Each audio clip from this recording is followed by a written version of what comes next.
εκδήλωση τη χριστουγεννιάτικη για να αποχαιρετήσουμε τις συνάξεις τις οποίες κάνουμε εδώ στην αίθουσα του Ελεήμονα Σαμαρίτη και να πούμε ότι σήμερα το θέμα μας είναι τα Χριστούγεννα, τα οποία είναι σεισμός γης. Και είναι σεισμός γης γιατί πρέπει να ταρακουνηθούμε μέσα μας και να δούμε πώς μπορούμε να προσδράμουμε στη γέννηση του Χριστού και να ζήσουμε αυτό το μυστήριο της γεννήσεως του Χριστού. Γι' αυτό στην Κωνσταντινούπολη, που είχαν απαγορεύσει να χτυπούν οι καμπάνες τα Χριστούγεννα και έπρεπε οι άνθρωποι να πληροφορηθούν ότι ξεκίνησε η ακολουθία και να τρέξουν όλοι στην εκκλησία, παρότι εμείς σήμερα έχουμε και ξυπνητήρια και ρολόγια και το ένα και το άλλο, παρόλα αυτά δεν ξυπνάμε. Αλλά τότε οι άνθρωποι έβγαιναν στις γειτονιές και καλούσαν τον κόσμο να έρθει στην χριστουγεννιάτικη Θεία Λειτουργία.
Να αναβαπτίσουμε την ύπαρξή μας στο μυστήριο της αγάπης του Θεού, χωρίς το οποίο δεν μπορεί να φωτιστεί και να προσεγγιστεί το μυστήριο του ανθρώπου. Εάν παραμελήσουμε τον ορθολογισμό και σκεπτικισμό μας, την υπερηφάνεια και αυτάρκεια του ανθρώπου που νομίζει ότι όλα τα εξηγεί και τα καταρθώνει, την αγωνιώδη μέριμνα του βίου, τη ρουτίνα πολλών καθημερινών μάταιων πράξεων και επιδιώξεων που κατατρώγουν τη ζωή μας, τα πάθη και τις αδυναμίες μας και προσέλθουμε στο σπήλαιο της Βιθλεέμ με ταπείνωση και απλότητα, θα αποκαλυφθεί και σε μας το μεγάλο και μοναδικό μυστήριο που συντελείται εκεί. Δεν μπορεί κανείς να προσεγγίσει το μυστήριο αυτό αν δεν μετανοήσει, δηλαδή αν δεν αλλάξει νου, αν δεν πάυσει να βλέπει τα πράγματα από την στενή και φτωχή προοπτική του αρρωστημένου από τον εγωισμό ανθρώπου, για να τα δει μέσα στην αιώνια και άπειρη προοπτική του Θεού. Γι' αυτό το μυστήριο της ενανθρωπίσεως του Θεού Λόγου είναι μυστήριο της αγάπης του Θεού. Και όταν μιλάμε για την ενανθρώπιση του Θεού Λόγου ως μυστήριο, πρέπει να την αντιλαμβανόμαστε και ως μυστήριο πρέπει να την προσεγγίζουμε. Γιατί όλα τα γεγονότα της ενανθρωπίσεως, της αρκώσεως του Λόγου του Θεού έγιναν με θαυμαστό τρόπο που ξεπερνά το νου του ανθρώπου. Οι πατέρες της Εκκλησίας λένε ότι αν η Θεία Ενανθρώπιση ήταν καταληπτή, δεν θα ήταν Θεία, και παρομοιάζουν όσους αμφιβάλλουν ή δεν πιστεύουν με εκείνον που καθόταν στο σκοτάδι και πληρώθηκε από φως. Επειδή όμως δεν γνώριζε το πώς ήλθε το φως, δεν δέχτηκε τον φωτισμό. Αν πιστεύαμε μόνο σε όσα μπορούσαμε να αντιληφθούμε με τη γνώση, τότε δεν θα έπρεπε να υπάρχει ο ακατάληπτος Θεός, εφόσον ο ανθρώπινος νους αδυνατεί να τον αντιληφθεί. Είναι λοιπόν τολμηρό να ρωτάμε πώς ο Θεός έγινε άνθρωπος και να προσπαθούμε με την διάνοιά μας να το εξιχνιάσουμε, όταν αγνοούμε ακόμη και για τον εαυτόν μας πώς γίναμε άνθρωποι. Πώς η νοερά ψυχή μας είναι συνδεδεμένη με το σώμα μας. Γι' αυτό ο μόνος τρόπος προσεγγίσεως του μυστηρίου της ενανθρωπίσεως και σαρκώσεως του Λόγου είναι η πίστη στην παντοδυναμία της θελήσεως. Η εορτή της γεννήσεως, που αποτελεί ως γεγονός σεισμών γης κατά την χριστιανική έκφραση του Αγίου Γρηγορίου του Θεολόγου, είναι το κεντρικό μυστήριο όλης της Θείας Οικονομίας. Η δημιουργία και η σωτηρία, όλη η ελεημοσύνη και η φιλανθρωπία της Αγίας Τριάδας ανακεφαλαιώνονται στον Θεάνθρωπο Χριστό, που με την ενσάρκωσή Του και όλα τα μυστήρια της ένσαρκης παρουσίας Του απεκάλυψε τη χριστολογική και χριστοκεντρική ρίζα και προοπτική κάθε πραγματικότητας και ολόκληρης της πραγματικότητας. Έτσι εξηγείται γιατί τα Χριστούγεννα εορτάζονται και πανηγυρίζονται σαν τα σωτήρια του κόσμου, η γενέθλιος ημέρα της ανθρωπότητος, η κοινή εορτή πάσης κτήσεως, όπως λέγει ο Μέγας Βασίλειος, επειδή ο επιδημήσας Λόγος του Θεού εκένωσεν εαυτόν, ή να το κενόματι αυτού πληρωθεί ο Θεός.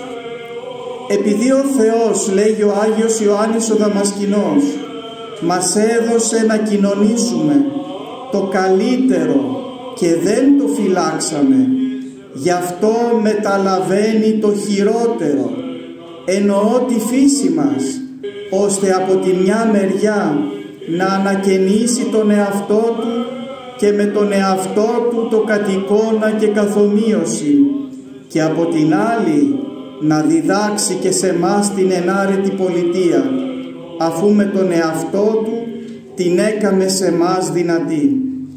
Να μας ελευθερώσει από τη φθορά με την κοινωνία της ζωής, γενόμενος απαρχή της Αναστάσεώς μας, να ανακαινήσει το σκεύος που αχριώθηκε και κομματιάστηκε, να μας λυτρώσει από την τυραννία του διαβόλου με το να μας καλέσει στη θεογνωσία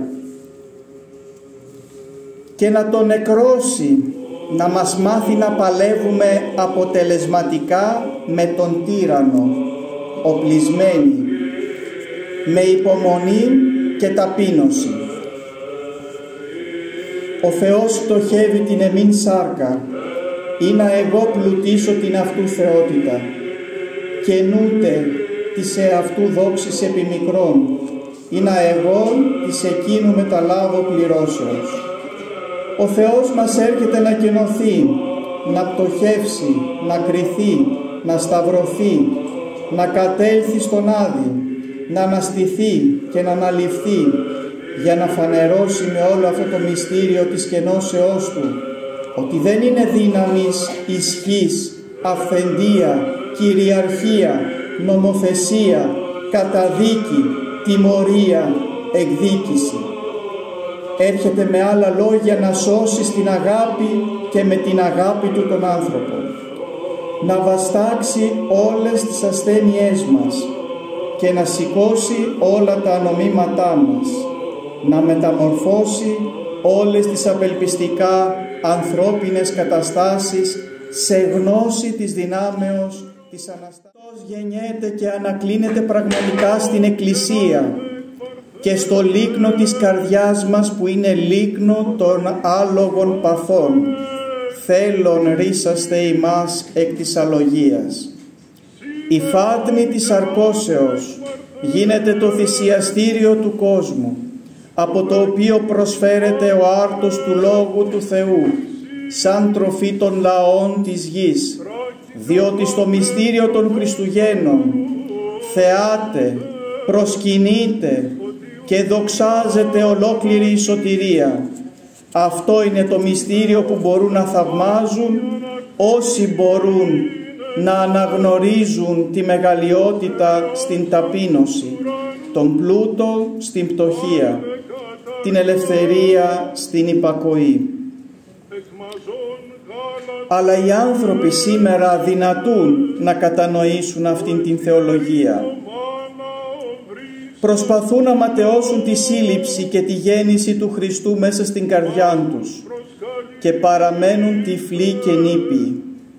Ρίξτε μια ματιά τριγύρω σας, στον κόσμο που εξακολουθεί να πορεύεται μέσα στην οδύνη, την απελπισία, τον πόλεμο, την αδικία, την εκμετάλλευση, την απουσία της αγάπης, τον φθόνο και την κακία, τις έρηδες και τις φιλονικίες και τα φαύλα πράγματα. Πώς να κηρύξουμε σήμερα την ταπείνωση του Θεού στο σημερινό προμηθεϊκό άνθρωπο που κυνηγάει ακόρεστα την άνεση και την αυτάρκεια? Πώς να ευαγγελιστούμε σήμερα τη θέωση της ανθρώπινης φύσης μέσα στη Θεία Φύση του σαρκωμένου Θεού, όταν γύρω μας βασιλεύει η απανθρωπιά και η αναισθησία? Ενώπιον της ανθρώπινης ελευθερίας ο Θεός θέλησε να καταστεί ανίσχυρος και γι' αυτό τίθεται απέναντι στην κρίση του ανθρώπου μπροστά σε ένα σφετεριστικό δικαστήριο που του υποβάλλει προκλητικές πειρασμικές ερωτήσεις. «Είναι αλήθεια πως είσαι βασιλιάς?» τον ερώτησαν οι αρχιερείς λίγον πριν το σταυρικό του θάνατο. Γνωρίζουμε την απάντηση που έδωσε ο Χριστός. «Γι' αυτό γεννήθηκα στον κόσμο, για να μαρτυρήσω την αλήθεια». Και εδώ τελειώνει η δικαστική διαδικασία, κατά την οποία ο άνθρωπος κατέστησε τον Θεό κατηγορούμενο. Ενώπιον της κρίσης της ίδιας του της ιστορίας. Έτσι λοιπόν η απόρριψη του Θεού δεν βασίζεται στην αλήθεια, αλλά στην κατάχρηση της ελευθερίας, στη φαντασίωση της ισοθεΐας. Να γιατί η γέννηση του Χριστού δεν είναι μόνο φανέρωση της άπειρης φιλανθρωπίας του Θεού, αλλά στην ουσία της και της τραγωδίας του ανθρώπου. Και τα δύο είναι αδιάλειτα συνυφασμένα. Οι άνθρωποι όμως δεν είμαστε αναπαυμένοι. Δεν μας ικανοποιούν τα υποκατάστατα. Δεν μας ικανοποιούν στην κοπιαστική αναζήτηση της λύτρωσης οι ψευδείς μεσσίες. Οι ανθρώπινοι και φανταστικοί θεοί απλά κάνουν πιο έντονο το κενό, τη δυστυχία και την απογοήτευση. Κουραστήκαμε από την κυριαρχία του παλαιού ανθρώπου στην καρδιά μας και ζητούμε να ενδυθούμε τον κενό των νέων άνθρωπων. να γεννήσουμε τον Χριστό στις καρδιές μας, να υφάνουμε παρά τις δυσκολίες, εσωτερικές και εξωτερικές, το μεγάλο και παράδοξο μυστήριο που οι αιώνες και η αλήθειά του το έκαναν τόσο δικό μας. Μας λείπει όμως, όπως λέγει το Ευαγγέλιο, κάτι ακόμη. Αυτό το ένα αποκαλύπτει δύο μεγάλες μας αμαρτίες: την αδιαφορία μας για τον Θεό και τον άνθρωπο, τον αδελφόν μας. Μας λείπει ο πατέρας, αλλά και η οικογένειά μας, γιατί η κοινωνία με τον Θεό δεν είναι έξω από την κοινωνία με τον άνθρωπο, και γιατί η κοινωνία με τον άνθρωπο αποκαλύπτει την αγάπη μας στον Θεό. Ένας ίσον κανένας. Αυτό πρωτακούστηκε μέσα στους κόλπους της αρχαίας Εκκλησίας. Ένας χριστιανός ίσον κανένας χριστιανός. Και η αγάπη που χαρακτηρίζει πρέπει να χαρακτηρίζει την κοινωνία μας με τον συνάνθρωπό μας και τον Θεό μας. Δεν εξαρτάται από την πορεία του χρόνου, αλλά έχει πάντα δύναμη. Λέγει χαρακτηριστικά ο Σιλουανός ο Αθωνίτης: μερικοί σκέφτονται πως ο Κύριος γεννήθηκε και έπαθε από αγάπη για τον άνθρωπο. Επειδή όμως δεν βρίσκουν μέσα τους αυτήν την αγάπη, διαλογίζονται πως αυτό έγινε κάποτε παλιά και πέρασε. Όταν όμως η ψυχή μας γνωρίσει την αγάπη του Θεού, τότε αισθάνεται καθαρά πως ο Κύριος είναι ο Πατέρας μας, ο γνησιότατος, ο πλησιέστατος, ο πιο αγαπημένος, ο αγαθότατος, και δεν υπάρχει μεγαλύτερη ευτυχία από το να αγαπάς τον Θεό με όλο το νου και την καρδιά και τον πλησίον σαν τον εαυτό σου. Και όταν πια εγκατασταθεί μέσα μας αυτή η αγάπη, τότε όλα χαροποιούν την ψυχή. Η χάρη έρχεται με την αγάπη για τον αδελφό και με αυτή διατηρείται.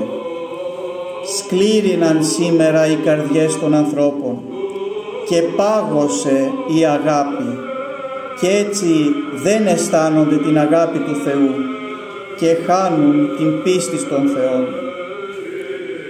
Πώς λοιπόν γίναμε έτσι άνθρωποι, χωρίς καρδιά για τον αληθινό και ζώντα Θεό?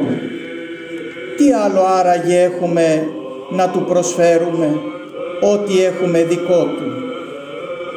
Η όποια αξιομιστία μας αδυνατεί να μας χαρίσει την βασιλεία Του, γιατί η αγιότητά Του δεν μετριέται.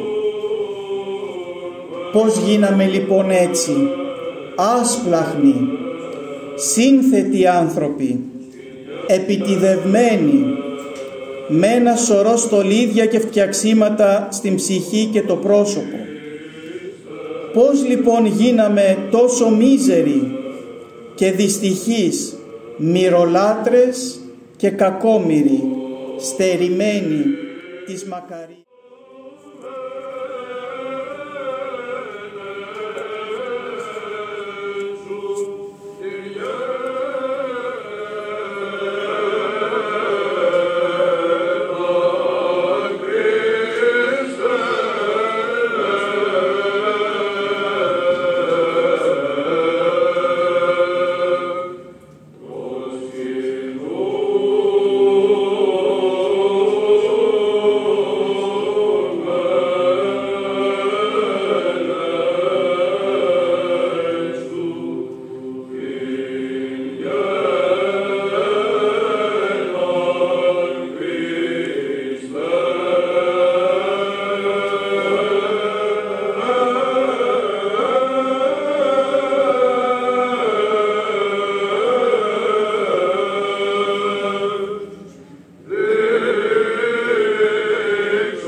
καθέναν Χριστέν.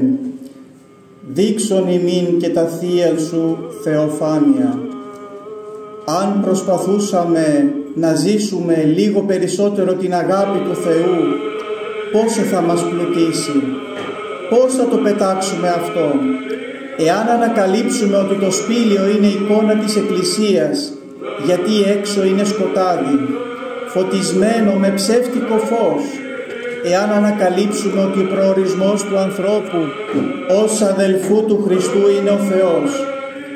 Ας κλείσουμε λοιπόν αυτές τις ταπεινές σκέψεις με την προσευχή του Αποστόλου Παύλου, που είναι και δική μας ευχή.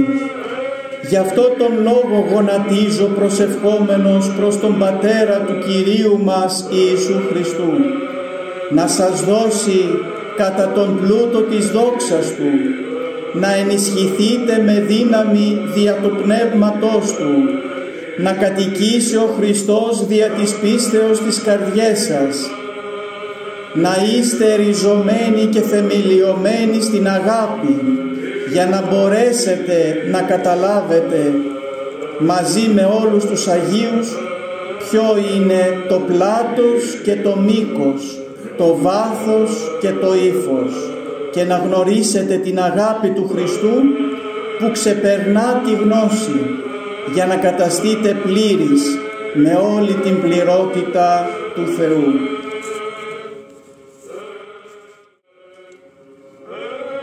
Για να δούμε πώς αναφέρεται η γέννηση του Χριστού στα Ευαγγέλια. Αρχή του Ευαγγελίου Ιησού Χριστού Υιού του Θεού, ως γέγραπτεν τις προφήτες, ιδού εγώ αποστέλω τον άγγελόν μου προ προσώπου σου, ως κατασκευάσει την οδόν σου εμπροσθέν σου. Φωνή βόντος εν τη ερήμο, ετοιμάσατε την οδόν Κυρίου, ευθείας ποιείτε τα στρίβος αυτού. Εγένετο Ιωάννης βαπτίζων εν τη ερήμο και κηρύσσον βάπτισμα μετανοίας εις άφεσιν αμαρτιών, και εξεπορεύεται προς αυτό πάσα Ιουδαία χώρα και Ιερουσαλημίτε, και βαπτίζοντο πάντες εν το Ιορδάνη ποταμό υπ' αυτού, εξομολογούμενοι τας αμαρτίας αυτών. Και εκήρυσε λέγον, έρχεται ο ισχυρότερός μου ο πίσω μου, ουκ ημί ικανός κύψας λύσε τον ημάντα των υποδημάτων αυτού. Εγώ μεν εβάπτισα ημάς εν ύδατι, αυτός δε βαπτίσει ημάς εν πνεύματι Αγίον. Του δε Ιησού Χριστού η γέννηση σου το συν, νηστευθήσεις γάρ της μητρός αυτού Μαρίας το Ιωσήφ, πριν ή συνελθήν αυτούς, ευρέθη εν γαστρή έχουσα εκ πνεύματος Αγίου. Ιωσήφ δε ο ανήρα αυτής δίκαιος και μη θέλων αυτήν παραδειγματίσε, ευουλήθη λάθρα απολύσε αυτήν. Ταύτα δε αυτού ενθυμηθέντος, ιδού άγγελος Κυρίου κατών αρεφάνει αυτό λέγον, Ιωσήφ Υιός Δαβίδ, μη φοβηθείς παραλαβήν Μαριάμ την γυναίκα σου, το γάρεν αυτή γεννηθέν εκ πνεύματος εστιν Αγίου. Τέξετε δε Υιόν και καλέσεις το όνομα αυτού Ιησούν, αυτός γαρσώσει τον λαόν αυτού από των αμαρτιών αυτών. Τούτο δε όλο εγέγονεν ή να πληρωθεί το ρηθέν υπό του Κυρίου δια του προφήτου λέγοντος, ιδού η Παρθένος εν γαστρή 6, και τέξετε Υιόν και καλέσουσι το όνομα αυτού Εμμανουήλ, ο εστίν μεθερμινευόμενον με θυμών ο Θεός. Διεγερθείς δε ο Ιωσήφ από του ύπνου επίσεως προσέταξε αυτό ο άγγελος Κυρίου και παρέλαβε την γυναίκα αυτού και ούκ εγίνος και ναυτήν έως σου έτε και τον Υιόν αυτή στον πρωτότοπον και εκάλεσε το όνομα αυτού Ιησού. Εγένετο δε εν τες ημέρες εκείνες, εξήλθε δόγμα παρακέσαρος Αυγούστου απογράφεστε πάσαν την οικουμένη. Αυτή η απογραφή πρώτη εγένετο ηγεμονεύοντος της Συρίας Κυρινίου και επορεύοντο πάντες απογράφεστε, έκαστος εις την ιδίαν πόλη. Ανέβηδε και Ιωσήφ από της Γαλιλαίας εκ πόλεως Ναζαρέτ εις την Ιουδαίαν εις πόλην Δαβίδ, ή της καλείται Βιθλεέμ, δια το είναι αυτόν εξ οίκου και πατριάς Δαβίδ. Απογράψαστε συν Μαριάμ τη μεμνηστευμένη αυτό γυναική ούσι εγγύο. Εγένετο δε το εν το είναι αυτούς εκεί, επλήστησανε ημέρε του τεκείν αυτή, και έτε και τον ιόν αυτής των πρωτότοκων, και εσπαργάνωσε αυτόν, και ανέκλεινεν αυτόν εν τη φάτνη, διότι ούκ είναι αυτής τόπος εν το καταλήμματι. Και ποιμένες ήσαν εν τη χώρα τι αυτοί αγραυλούντες και φυλάσσοντες, φυλακάς της νυκτός επί την πίμνην αυτών. Και ιδού άγγελος Κυρίου επέστη αυτής, και δόξα Κυρίου περιέλαμψεν αυτούς. Και φοβήθησαν φόβον μέγαν, και είπεν αυτής ο άγγελος, μη φοβήστε, ιδούγαρ ευαγγελίζομαι ημίν χαράν μεγάλη, ή της έστε παντί το λαό, ότι ετέχθη μην σήμερον σωτήρ, ως εστίν Χριστός Κύριος εν πόλη Δαβίδ, και τούτο ημίν το σημείον, ευρύσετε βρέφος εσπαργανωμένων κείμενων εν φάτνη. Και εξέφνησε γένετο συν το αγγέλο πλήθος στρατιάς ουρανίου ενούντων των Θεών και λεγόντων, δόξεν υψίσις Θεό και πηγής ειρήνη εν ανθρώπης ευδοκία. Και εγένετο ως απήλθον απ' αυτόν εις των ουρανών οι άγγελοι, και οι άνθρωποι υπημένες είπουν προς αλλήλους, διέλθομεν δι έως Βιθλεέμ, και είδομεν το ρήμα τούτο το γεγονός, ο Κύριος εγνώρισεν ημίν.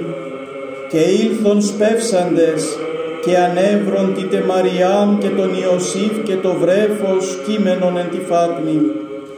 Οι δόντες δε διεγνώρισαν περί του ρήματος του λαληθέντος αυτής, περί του παιδίου. Η δε Μαριάμ πάντα συνετήρη τα ρήματα ταύτα συμβάλλουσα εν την καρδία αυτής, και υπέστρεψαν οι ποιμένες δοξάζοντες και ενούντες των Θεών επί πάσιν εισήκουσαν και είδων. Θέντος εν Βιθλεέμ της Ιουδαίας εν ημέρες Ηρώδου του βασιλέως, ιδού μάγοι από Ανατολών παρεγένοντο εις Ιεροσόλυμα, λέγοντες, πού εστί ο τεχθής βασιλεύς των Ιουδαίων, είδομεν γάρ αυτού τον αστέρα εν τη Ανατολή και ήλθομεν προσκυνήσε αυτόν.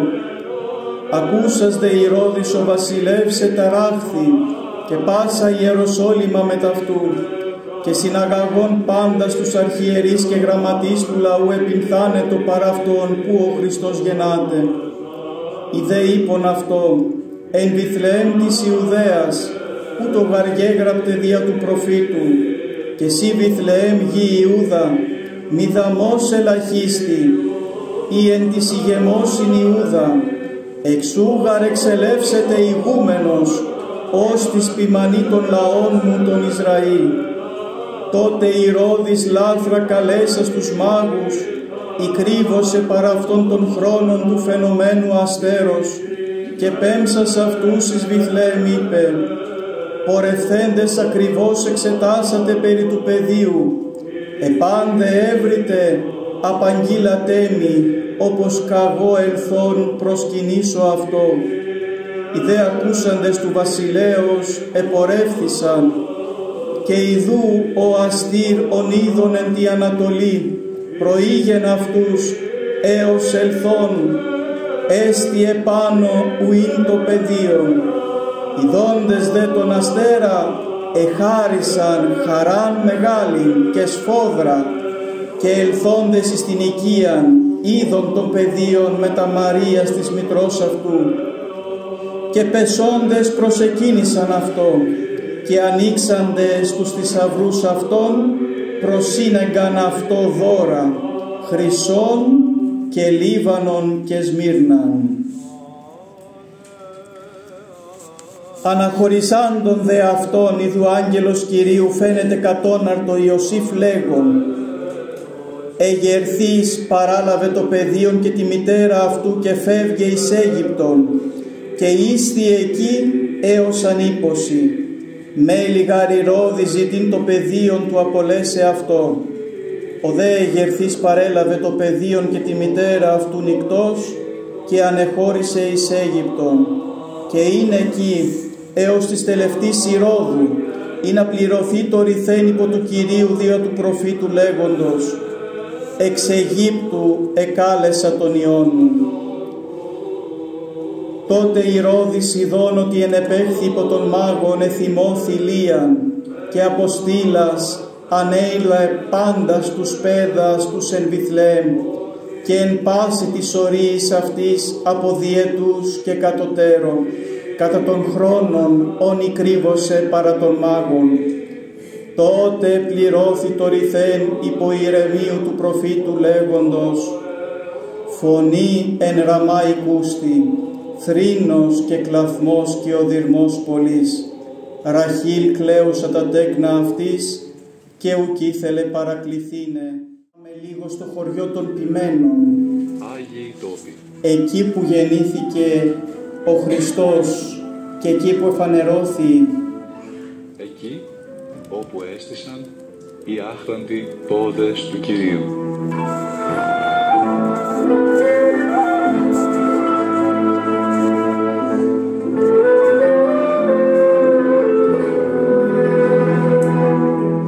Επιμέλεια παρουσίαση, πρωτοπρεσβύτερος Ιωάννης Νικολάου.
Αγαπητοί μου, σας καλωσορίζουμε σε ακόμα ένα επεισόδιο της εκπομπής Άγιοι Τόποι, εκεί όπου έστησαν οι άχραντοι πόδες του Κυρίου και συγκεκριμένα σε ακόμα μία γέφυρα επικοινωνίας με την Αγία Γη. Σε αυτό το επεισόδιο έχουμε την ευλογία, την χαρά και την τιμή να έχουμε κοντά μας τον αγαπητό μας γέροντα πατέρα Ιγνάτιο Καζάκο, ηγούμενο της Ιεράς Μονής των Ποιμένων και της πόλεως Μπετζάλας. Πατέρα Ιγνάτιε, σας καλωσορίζουμε στην εκπομπή μας και σας ευχαριστούμε από καρδιάς για την παρουσία σας εδώ. Την ευχή σας. Σας ευχαριστώ πατέρα Ιωάννη ευλογείτε. Σε όλο το ευλογημένο ακροατήριο μεταφέρω πολλές ευχές και χαιρετισμούς από την αγιοταφητική μας αδελφότητα, ευλογίες από την Θεοβάδιστη Αγία Γη και τα Πανάγια της προσκυνήματα. Πατέρα Ιγνάτιε, το θέμα της σημερινής μας εκπομπής είναι Χριστούγεννα στο χωριό των Ποιμένων. Θα θέλαμε να μας μιλήσετε για το πώς ζείτε τα Χριστούγεννα στον τόπο που γεννήθηκε ο Κύριος και Θεός μας και νοερά μέσα από τον λόγο σας να πάρουμε κι εμείς μία γεύση και να βρεθούμε κοντά σας. Ευχαριστώ και πάλι για την δυνατότητα να ομιλήσω στην αγάπη σας και στην πανέμορφη εκπομπή Άγιοι Τόποι, εκεί που έστησαν οι άχραντες πόδες του Κυρίου. Το θέμα μας, πατέρα Ιωάννη, Χριστούγεννα στο χωριό των Ποιμένων, σημαίνει Χριστούγεννα στην Βιθλεέμ, αφού το Μπέτσαχουρ, το χωριό των Ποιμένων, βρίσκεται στην ευρύτερη περιοχή εδώ της Βιθλεέμ. Εξάλλου η απόσταση από το χωριό των Ποιμένων, από το Μπέτσαχουρ, είναι μόνο 2 χιλιόμετρα από το μέρος όπου γεννήθηκε ο Χριστός μας. Ανατολικά, γράφω και στο βιβλίο που είχα γράψει πριν μερικά χρόνια, αφού ζητήθηκε από τους προσκυνητές και από το Πατριαρχείο, αναφέρω και λέω ότι ανατολικά από την Βιθλεέμ της Ιουδαίας, του δευτέρου κατά σειράν μεγαλύτερου προσκυνηματικού τόπου του χριστιανισμού και σε απόσταση 2,5 χιλιόμετρων από την πόλη, βρίσκεται το χωριό των Ποιμένων, γνωστό με το αραβικό του όνομα Μπέτσαχουρ.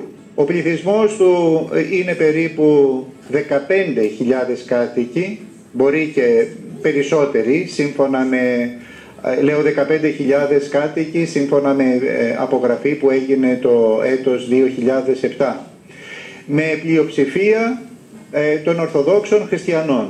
Δηλαδή το ποιμνιό μας είναι αραβόφωνοι και από ό,τι μου έχει πει και ο σημερινός, ο νυν δήμαρχος, το χωριό των Ποιμένων έχει γύρω στους 9 με 10.000 χριστιανούς Ορθοδόξους που αποτελούν το ποιμνιο του Έλλην Ορθοδόξου μας Πατριαρχείου των Ιεροσολύμων εδώ στην περιοχή. Το χωριό λοιπόν των Ποιμένων, καθώς και η γύρω παιδινή έκταση, η αγρή, τα χωράφια, είναι άμεσα συνδεδεμένα με την αποκάλυψη της γεννήσεως του Θεανθρώπου Χριστού από άγγελο Κυρίου, ότι ετέχθη ημίν σήμερον σωτήρ ως εστί Χριστός Κύριος εν πόλη Δαβίδ. Στους βοσκούς, στους ποιμένες το μήνυμα αυτό, οι οποίοι εξαγρυπνούσαν φυλάγοντας τα ποίμνιά τους στους ίδιους αυτούς αγρούς, τα κτήματα, εδώ όπως ονομάζονται και τα κτήματα της Παναγίας.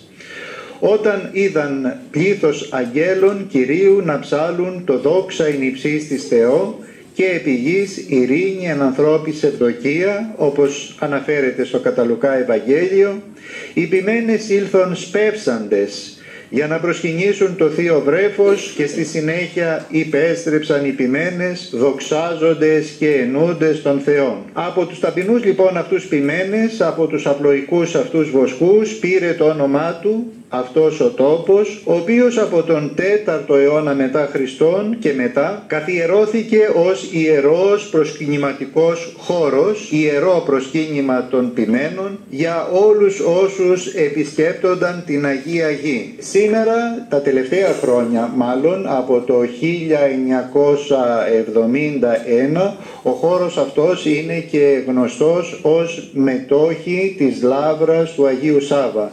Επειδή ακριβώς το 1971 ζητήθηκε από τον μακαριστό γέροντα Σεραφείμ, τον ηγούμενο και πνευματικό της Λαύρας, για να χτιστεί τότε μετόχη, έγιναν ανασκαφές και χτίστηκε η Μεγάλη Εκκλησία και ξαναζωντάνεψε και πάλι το προσκύνημα. Συνεχίζω λοιπόν και λέω ότι τον 4ο αιώνα μετά Χριστόν η Βασιλομήτωρα και Αυτοκράτορα Αγία Ελένη διαμόρφωσε το χώρο του φυσικού σπηλαίου, όπου ήσαν οι ποιμένες την ώρα της χαρμόσυνης δοξολογικής αγγελίας, διαμόρφωσε το χώρο αυτό σε ναό με καμαρωτή σκέπη και ωραία ψηφιδωτή επίστρωση διακοσμημένη με γεωμετρικά συμπλέγματα. Το ναό αυτό, ο οποίος λειτουργείται μέχρι σήμερα, τον αφιέρωσε αφιέρωσε η Αγία Ελένη στην Θεοτόκο, στον Ιωσήφ τον Μνήστορα και στους 3 ποιμένες. Η τάφη των 3 αυτών ποιμένων, εκ των μακαρίων εκείνων ποιμένων, οι οποίοι πρώτοι προσκύνησαν το Θείο Βρέφος, βρίσκονται σύμφωνα και με τον Άγιο Ιερώνυμο, αλλά και σύμφωνα με την τοπική παράδοση δυτικά του σπηλαίου.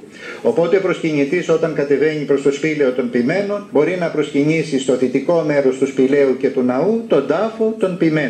Αξίζει εδώ να σημειωθεί ότι από όλους τους ναούς τους οποίους έκτισε η Αγία Ελένη στην Αγία Γη, μόνον αυτός ο ναός των ποιμένων διατηρείται και διασώζει τον αρχικό του χαρακτήρα. Όλοι οι άλλοι ναοί έχουν καταστραφεί και έχουν ξανακτιστεί διαμέσου των αιώνων. Μόνο λοιπόν αυτό το μικρό υπόγειο σπήλαιο και ναός των ποιμένων μαζί με την βασιλική της γεννήσεως στην Βιθλεέμ διατήρησαν και διατηρούν μέχρι σήμερα τον χαρακτήρα, δηλαδή όπως κτίστηκε τότε από την βασιλομήτωρα Αγία Ελένη. Όπως είπαμε λοιπόν, το χωριό των ποιμένων είναι μια τοποθεσία, ένας οικισμός ανατολικά της Βιθλεέμ στην δυτική όχθη. Σήμερα βέβαια έχει ενωθεί με την Βιθλεέμ, αλλά αποτελεί ξεχωριστό δήμο με δικό της δήμαρχο. Οι αγροί λοιπόν των ποιμένων έγιναν τόπος προσκυνήματος για όσους μετέβαιναν στους Αγίους Τόπους από τα πρώτα χριστιανικά χρόνια, και από τον 4ο αιώνα μετά Χριστόν τιμήθηκε με το να χτιστεί ο ναός αυτός και να γίνει πιο γνωστός,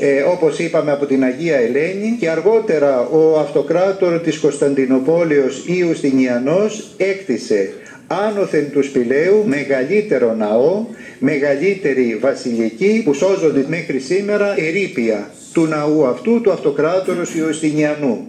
Για να πάμε λοιπόν στο θέμα μας που είναι Χριστούγεννα στο χωριό των ποιμένων, ήδη από τα αρχαία τυπικά της Εκκλησίας των Ιεροσολύμων διασώθηκαν περιγραφές των εορταστικών τελετών που άρχιζαν την παραμονή της εορτής των Χριστουγέννων στο ιερό προσκύνημα των ποιμένων και ολοκληρώνονταν στη βασιλική της γεννήσεως στη Βιθλεέμ. Και αναφέρεται λοιπόν σε αυτό το αρχαίο τυπικό της Εκκλησίας των Ιεροσολύμων, λέγει: από τις έκτης πρωινής εξέρχονται πάντες εις το πίμνιον, εις το πιμενίον, απαγγέλουσιν εκτενή και λέγουσιν την υπακοήν σε ήχο πλάγιο του Τετάρτου, εν υψής της δόξα. Μετά δε ταύτα μεταπομπής λιτανίας απέρχονται εις Βιθλεέμ και εισέρχονται εις το Θεοδέγμον σπήλαιον της του Χριστού γεννήσεως και τελούσι των εσπερινών των Χριστουγέννων. Τους τελευταίους όμως αιώνες η εορτή των Χριστουγέννων έχει φυσικά επίκεντρο την Αγία Βιθλεέμ, τη βασιλική της γεννήσεως, με προϋπάντηση που γίνεται κάθε χρόνο του Πατριάρχου Ιεροσολύμων έξωθεν της βασιλικής της γεννήσεως, όπου υποδεχόμαστε τον Πατριάρχη, όλοι οι αγιοταφήτες πατέρες, αρχιερείς, ιερείς, και κατόπιν μπαίνοντας μεταπομπής και λιτανίας στη βασιλική της γεννήσεως ξεκινούν οι μεγάλες ώρες των Χριστουγέννων και κατόπιν, όπως κάθε χρόνο, η Θεία Λειτουργία του Μεγάλου Βασιλείου. Το βράδυ της ίδιας ημέρας, δηλαδή παραμονή Χριστουγέννων, ξεκινούν στη βασιλική της γεννήσεως 10:30 το βράδυ και τελειώνουν τα ξημερώματα με Θεία Λειτουργία αρχιερατική και στο Θεοδέγμον σπήλαιο, και ταυτόχρονα ακριβώς από πάνω στη βασιλική της γεννήσεως πατριαρχική Θεία Λειτουργία. Δηλαδή 2 θείες λειτουργίες με λιτανία πάλι πομπή εντός του ναού της γεννήσεως κατά την δοξολογία, δηλαδή πριν από την ευλογημένη. Τώρα το χωριό προσκύνημα και η Ιερά Μονή των Ποιμένων πανηγυρίζει και εορτάζει φυσικά Χριστούγεννα, κυρίως στον κεντρικό ναό των Αγίων Προπατώρων, που και εκείνοι λειτουργούν περίπου την ίδια ώρα, ξεκινώντας λίγο νωρίτερα, δηλαδή παραμονή των Χριστουγέννων κατά τις 9 η ώρα το βράδυ και τελειώνουν γύρω στις 12:30 μετά τα μεσάνυχτα.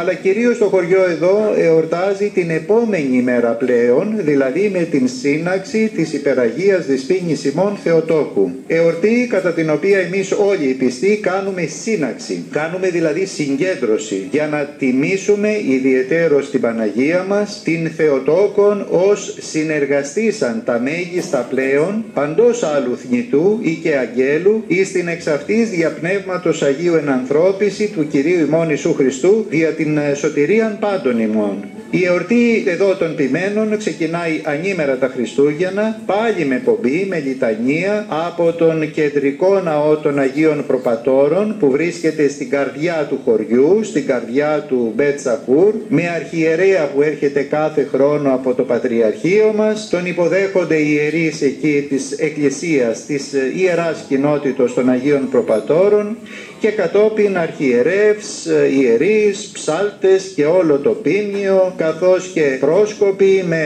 σημαίες, με θυμιατά, με λάβαρα έρχονται με τα πόδια κάτω στην Ιερά Μονή των Ποιμένων. Όταν φτάσει λοιπόν όλη αυτή η πομπή και το πλήθος του ποιμνίου αλλά και των προσκυνητών από όλον τον Ορθόδοξο κόσμο, το προσκύνημα, είτε αυτοί είναι Έλληνες είτε είναι Ρώσοι, Ρουμάνοι, Σέρβοι, όταν φτάσει λοιπόν όλος αυτός ο κόσμος στο προσκύνημα, αρχίζει ο αρχιερατικός, πανηγυρικός, εσπερινός της συνάξεως της Θεοτόκου με ταρτοκλασίας στον μεγάλο ναό των Ποιμένων που έκτισε, όπως σας προείπα, ο μακαριστός γέροντας Σεραφείμ της Λαύρας του Αγίου Σάββα, εγγενιαστής ο ναός αυτός το 1989 επί μακαριστού Πατριάρχου Ιεροσολύμων κυρίου Διοδόρου. Κατόπιν ακολουθεί κέρασμα για όλον τον κόσμο στο αρχονταρίκι της Μονής, ενώ έξω στους δρόμους της πόλεως υπάρχει πολλής κόσμος και γίνεται, θα έλεγε κανείς, ένα χαρμόσυνο παζάρι, μια χαρμόσυνη αγορά με πολλά εδέσματα, γλυκίσματα και πάρα πολύ κόσμο, πάρα πολλά παιδιά και με εκδηλώσεις εορταστικές από την πόλη. Την άλλη μέρα, ανήμερα συνάξεως της Θεοτόκου, ακολουθεί και πάλι αρχιερατική Θεία Λειτουργία και λιτανία στο τέλος με δέηση στο Ιερό Σπήλαιο των Ποιμένων, πάλι κέρασμα εόρτιο για όλους τους παρευρεθέντες, για όλους τους παρευρισκομένους πανηγυριστές και συνήθως κάθε χρόνο παραθέτουμε και γεύμα για την Πατριαρχική Συνοδεία σε κάποιο από τα εστιατόρια είτε ξενοδοχεία της πόλεως εδώ του Μπέτ Σαχούρ. Και μόνον η σκέψη των ημερών αυτών και μόνον η σκέψη των ημερών των Χριστουγέννων για το πού ακριβώς βρισκόμαστε, πού πατάνε τα ίχνη μας, πού ζούμε και πού εορτάζουμε, συγκινεί και προκαλεί ιερό δέος. Εγώ μπορώ να πω ότι έχω κοντά γύρω στα 30 χρόνια που διακονώ σαν ελάχιστος αγιοταφήτης εδώ στον ιερό χώρο των Ποιμένων, στον ιερό χώρο της δοξολογίας των αγγέλων και μπορώ να πω ότι ακόμα ζω τα ιερά αυτά γεγονότα και όλες αυτές τις εορτές σαν να είναι η πρώτη φορά που εορτάζω, σαν να είναι η πρώτη φορά που έφτασα και εόρτασα τότε ως ταπεινός προσκυνητής από την Πάτρα το 1994, ερχόμενος ως προσκυνητής εδώ στους Αγίους Τόπους, ύστερα από σπουδές που είχα κάνει στο Τορόντο του Καναδά. Λοιπόν, είναι μεγάλη ευλογία, είναι μεγάλη τιμή να αξιωθεί κανείς να φτάσει έστω και μια φορά στη ζωή του προσκυνητής εδώ στους Αγίους Τόπους και ακόμα μεγαλύτερη ευλογία να αξιωθεί να ζήσει Χριστούγεννα εδώ στην Αγία Γη, όπως φυσικά και Πάσχα, όπως φυσικά να ζήσει και μια μεγάλη εβδομάδα, ένα Μέγα Σάββατο με την λαμπρή τελετή του Αγίου Φωτός στα Ιεροσόλυμα. Ευχές λοιπόν σε όλους να αξιωθούν να έρθουν ταπεινοί προσκυνητές εδώ στην Βιθλεέμ της Ιουδαίας και στο ταπεινό προσκύνημα της Μονής των Ποιμένων με το χείου της Λαύρας του Αγίου Σάββα.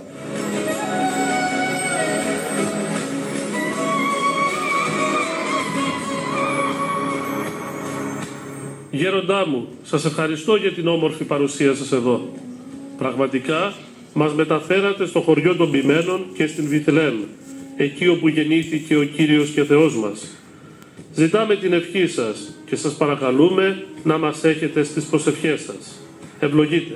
Ευχαριστώ πολύ Πατέρα Ιωάννη, ευχές και ευλογίες σε όλους εσάς από το χωριό των Αγραυλών των Ποιμένων και ταπεινά εύχομαι να αποκτήσουμε όλοι μας έμπρακτα την ταπείνωση που είχαν οι βοσκοί αυτοί, οι ευλογημένοι Ποιμένες, να αποκτήσουμε την απλότητα που είχαν, την ψυχική ειρήνη και γαλήνη και παρακαλούμε να εύχεστε και υπέρ ημών των Αγιοταφητών. Την ευχή σας και προσευχή σας και για μας.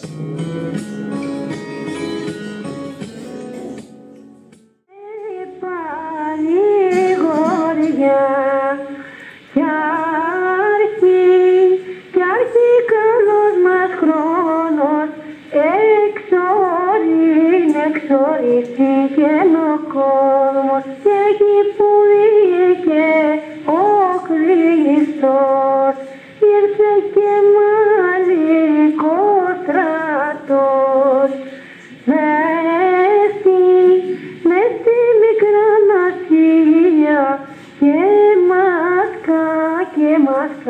ανεξορία και που να στήσω με φωλιά ως σαν τα έλλειμμα πουλιά. Όλοι μας κυνηγούνε και δεν θένε να μας δούμε στην πόλη στην Αγιά Σοφιά. Θα στήσουμε καμπάνες να βγουν τα μισοφέγγαρα, να στηριχτούν λαμπάδες, να βγουν οι Τούρκοι απ' τα τζαμιά, να φύγουν και οι χοντζάδες, να έρθουν τα ελληνόπαιδα με τους πατριαρχάδες. Τότε θα έχουμε ελπίδα πώς θα πάμε στην πατρίδα. Και του χρόνου και έτσι πολλά.